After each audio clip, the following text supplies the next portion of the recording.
Hello everybody, this is Amy with the Two Hills and Area Community Wellness Coalition. And I'm here today with Dyck. He did an interview for us in Low German, but I am curious what he said. So we're going to do it in English too. So thank you for having us in your home, Dave, and thank you for the coffee. You're welcome. I'll try to work up enough English into my vocabulary. Okay, you can throw in some German words in there too. That'd be kind of fun. Okay, well, our first question is, how long have you lived in the Two Hills area? Well, interestingly, in 3.5 weeks from today, it will be 20 years exactly. Whoa. Yeah. In April. We moved here April 4th. Yeah, 20 years. But you were not even born in Canada, yeah? I was not. I was born in Belize in Central America. And did you grow up in Belize? I did. I was nearly 18 years old when we moved to Canada, which at that time we moved to Southern Ontario. And at that age, I thought I was done school, but I found out quickly that the type of jobs I was getting in Southern Ontario were not what I wanted to spend the rest of my life doing. So I actually went to high school starting at age 19. Really? Yeah. Like, what would be the equivalent of grade 10? Starting high school? No. Well, yeah, I started in grade 10. And then, so I never did grade 9 at all. I had grade 8 education with Canadian teachers in Belize. Okay. And so then I started in grade 10. And the principal was very nice. He understood that I wasn't there to grow up, that I wanted my diploma. And so he worked me as hard as I wanted to work. And 2.5 years later, I graduated. Good for you. Yeah. So education is important. It is indeed. Yep. Yeah. Nice. And how did you meet Sharon then? I'm curious how you met Sharon. Well, after high school, it was my desire to go to Bible school at some time. And yet, having moved to Canada with almost nothing but the shirts on our backs, we kind of had to get our feet on the ground a little bit first. So my parents were not going to be able to support me or help me pay for Bible school. So I knew if I was going to do this, I had to do it on my own. So I worked for a while, saved up money, and then went to Bible school. So I went to Nipawin Bible College and met Sharon there, who had already been there for a year before I came. And she was still unattached. She was, and she stayed that way actually till my 3rd year. We didn't start dating until she graduated. Well, I hope she got her money back. When I went to PRBI, we had a saying, a ring by spring or your money back. So.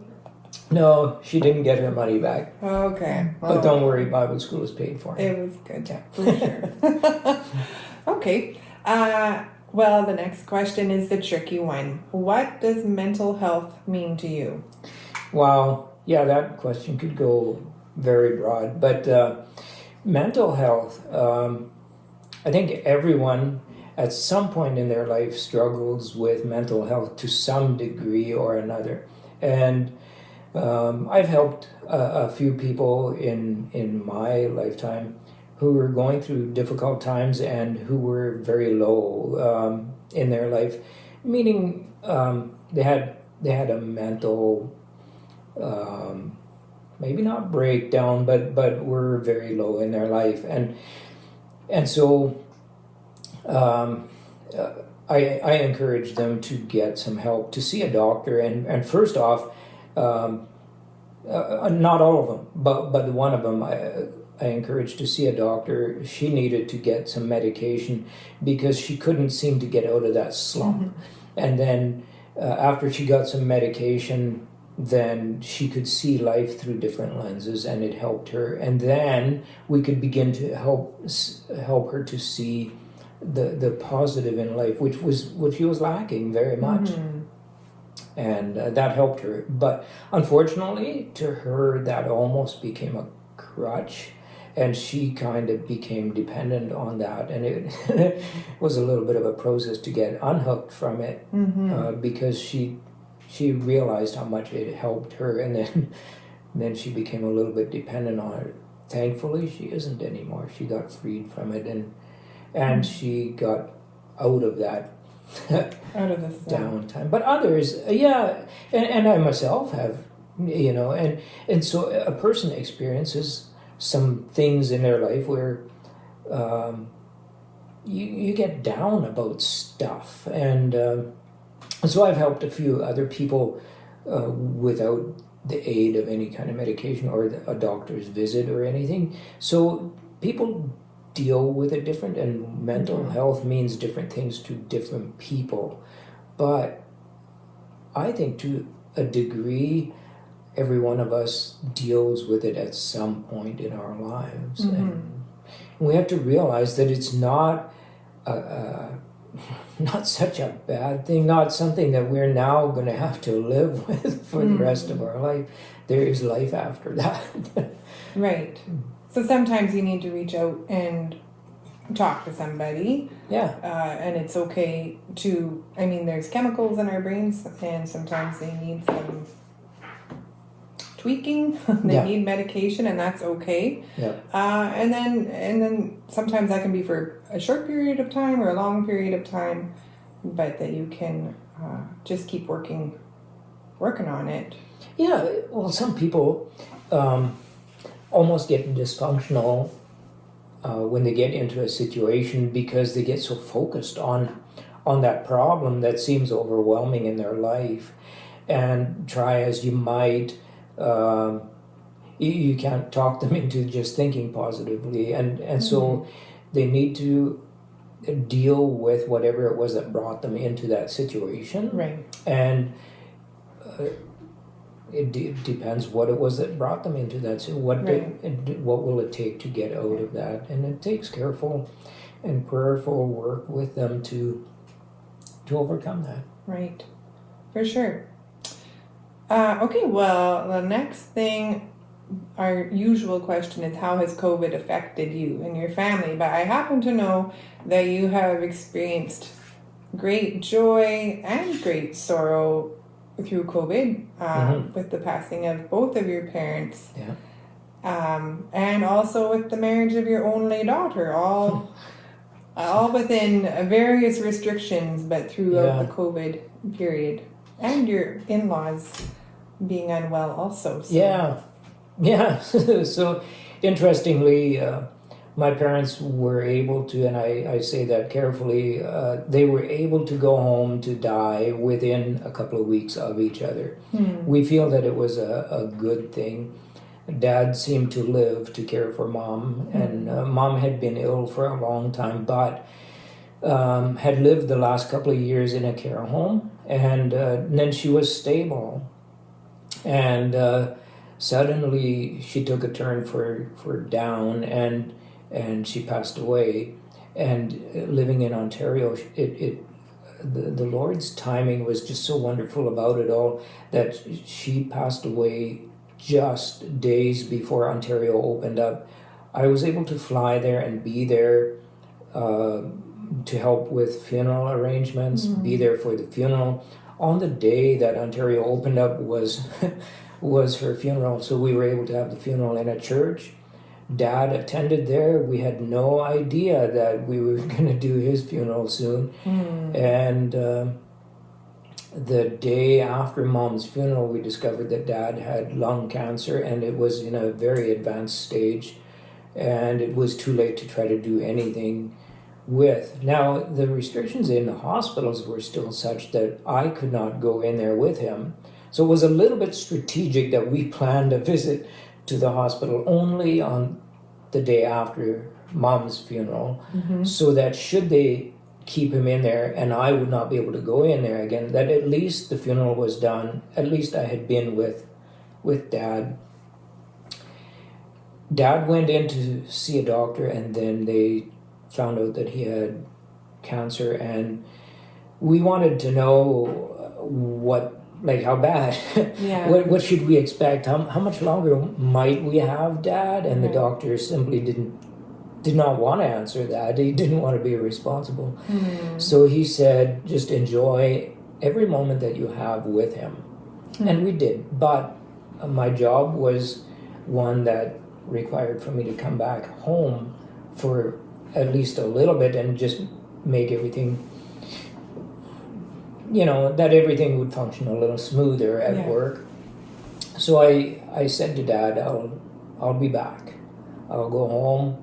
I'll just make sure that everything is working well. I'll come back. I'll be with you. And I came back only just in time. So 2.5 weeks later, I was able to be there with him when he passed away. And it was, it seemed like he had only waited for me to get there, because he was gone very quickly after that. I'm so grateful that you were able to be there and how the timing worked for you. Yeah, that was an a moment. It was an awesome time. I use that word very carefully, but it was indeed to be able to be there and almost to usher him into eternity, to be able to bid him farewell, and then say, "Feel free to go, Dad. Like, what's holding you back? Mom went. You know where she is. We know where you're going. And here's your family gathered around you. What better time? This would be a great time." And having said that, he looked me in the eye and as though he wanted to ask me something, but he did not have the lung capacity that he could. And so with both eyes, he looked so questioningly at me as though he wanted to ask something, but couldn't. And then he just quit breathing. And then he went home. It was that easy. Wow. And it was such a wonderful moment to just be able to be there and watch him go. And with our complete blessing saying, "Go, Dad. Don't hold back. What's to wait for?" And the wonderful thing about the whole COVID circumstances was that Ontario had just opened up, and now it was just such a good time. We were able to, 4 of the 5 children were around him during this time, and after all was said and done, the funeral was done, and we were all back home, I thought, now how sweet was that? The Lord gave us this in a time when we could all be together. Had it been a few weeks earlier, we couldn't have. Had it been later, as we know now, it closed up much more later. And so the timing was wonderful. And frankly, I feel happy for anyone who is sure of where they're going, that they can just go and they don't have to worry about restrictions. and it's wonderful. They're free. And then our daughter, Courtney, the timing was wonderful again. She decided that she wanted to get married in Saskatchewan. And it turned out that Saskatchewan was a little more advanced in the opening up after COVID. And so in January of 2022, she got married to a wonderful young man, and in Saskatchewan, where we were able to again meet all those who wanted to be at the wedding could be, and it was nice. It was a very nice wedding. It was. It was lovely. Yes. No, I think that there's going to be some repercussions for people who are unable to be together, to grieve, or I know for one lady in our community that passed, and she didn't have a funeral. I think someone said, "That's okay, no, her family was able to get together," and I didn't like it, actually. But I'm glad for her family, but she actually mattered to me too. And it's just like she disappeared, and I didn't get to honor her, and I didn't get to say goodbye. So that really, I don't know, I feel like it's going to stretch grief out for some people. It will indeed, because you cannot bring closure to what was so precious to you. And I think that's such an important part. That's why I think it was so good for 4 out of 5 of us family members to be able to be there and give Dad our full go ahead to go home, be with Jesus. And when when these people who were not able to gather together for this kind of a farewell, and even to for a funeral, that is a formal closure. And when they cannot have that, I can just envision a drawn out open wound where it just continues to weigh heavy on their minds. Yeah. Well, what is something that is helpful for you when you're dealing with difficult times and you're dealing with stress and hurt and worry? Well, I don't want to just give a pat answer and say Jesus is the answer, but indeed He is. That truly is my rock. Mm-hmm. The psalmist said, "I lift my eyes up to the mountains. Where does my help come from? Mm-hmm. My help comes from the Lord, the Maker of heaven and earth." That's an unchanging. That's my constant that I go to. I sometimes wonder what would someone do who does not know the Lord in a personal way like that? He wants to share our hardships. He wants to share our joys. He wants to share our life, and so when Hebrews, the book of Hebrews talks about we have a high priest who understands our weaknesses. That's an awesome thing. He has gone through the heavens. He knows what it's like to be in heaven. And then He came to this earth, experienced all the difficulties, the hardships, the rejections, the loneliness, the everything. And so immediately after that verse it says, "Therefore we can come boldly before the throne of grace." He understands. He totally understands what it is we're going through because He has felt it just the same. And the real encouraging thing about that is He intercedes on our behalf to the Father. Has experienced it all, and then knowing and understanding that pain, He brings our pain to the Father. That's it, right there. We can unload on Him because He understands. And I can remember one time in my own life, things had gone kind of difficult for us. The church plant that we had thought that God wanted us here in Two Hills for ended up in a church split. And that was heart-wrenching beyond words. And then very shortly after that, our youngest son left, and not on the best terms, and it was the combination of a few events like that, and I just became overwhelmed with it all. And one day I remember in my job I was managing a job, and I had to make sure that the staff who work under me or for me knew what to do, and I just felt like that was more than I could handle to find them stuff to do. And then on top of that, now we had a shortage of staff, and I had to jump in my truck and go and attend to a job situation. I was driving west of Two Hills on the highway, and I thought, I can't do it anymore. I'm done. I don't know what I'm going to do. I'm done. And so driving down the road west of town, I reached for my phone. I was going to dial 911. And then I thought, this is hilarious. What will I tell them? Well, what's this 911 call about? Well, what would I say? I'm overwhelmed. What would they say?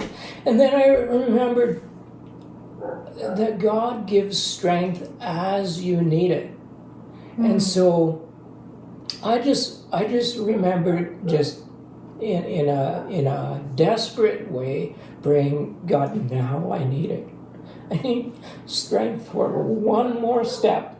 It just helped me for today, for this day. And then he gave me the strength for that day. And I have no idea what the rest of that day consisted of. I don't remember it, but I remember that God gave me strength for that day. He didn't promise me that I had everything fixed or that everything would be good now, but he gave me strength for that day.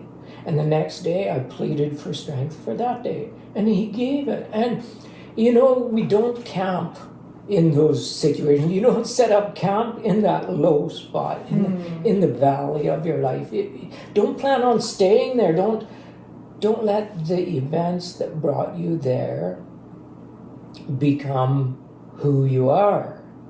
And I just remember reaching out to God and saying, this has all gone different than we had anticipated. This was not what we felt that we were to do here or whatever, but you have a plan, your plan rules. And whatever your plan is, that's good by me. That's a good Now, so I'm your servant, you have a plan, with your strength, we'll move on. And that's how I think you overcome those low times in your life. There's don't wait for the writing in the sky. Don't wait for a voice coming out of heaven. It likely won't happen. No. But where God helped me, it was in that moment of desperation, one step at a time, one day at a time. And we move on and with God's strength. Yeah. So often you have a picture of how help is going to come or how it's going to feel. Yeah. And it may not be what you're counting on, but the rock doesn't change. Exactly. And that's, how our mentality kind of gets formed. I was going to dial 911. They have to fix everything, right? and I wonder what would have happened if I had dialed 911. So what's your emergency? I have no idea. But I called on the one who could help me. And I didn't confuse some poor operator at the other end of the phone. Well, thank you for that. That's encouraging and something that you don't have to be in a perfect state of mind for prayer or to call out to God. Right. And He's always awake. Yeah. He's always call available. on me and I will answer you. That's what He said. Yeah. And I think too often we either forget or we think that it may not help, or maybe we've prayed in the past and our prayer wasn't answered the way we thought it could have, should have been, maybe the way we expected. Yeah. And then we, with a sense of disappointment, begin to doubt prayer. Yeah. But prayer moves things, moves the heart of God. And He wants to help. He said, call on me and I will answer you. That's a promise. Cast your cares on me cast your cares on the Lord, for He cares for you. Yes, that's exactly what it says. Yeah. Okay, well, for the last question, your wife's not going to like it. I'll tell you now. What's the craziest thing you've ever done on a motorcycle? Or what's the worst wreck you've had on a motorcycle? Well, that might be better if I answer that. Our family had a little motocross dirt bike in Belize in my growing up years. It was very, very old. It was someone else's cast off, and yet our dad was able to make it run for us, and it meant the world to us.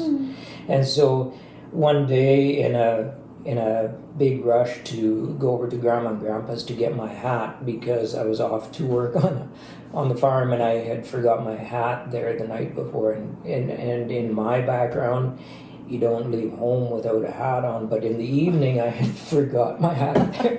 So I jumped on this little dirt bike, and I was gonna hurry, and I hurried a bit too much, and on my way I hit a rock and went spinning out of control. Fell, and I remember skidding down the dirt road and trying to stop myself, but I could not stop. I had so much momentum. I was going, and I couldn't stop myself. And then all of a sudden, I got thinking, where is the bike? And as I looked up, I see the bike is bouncing, and it's coming straight towards me. So that would be my wackiest story. Of wow. And then you were picking gravel. Yeah, I was. Road rash from head to toe. Ew. Yeah.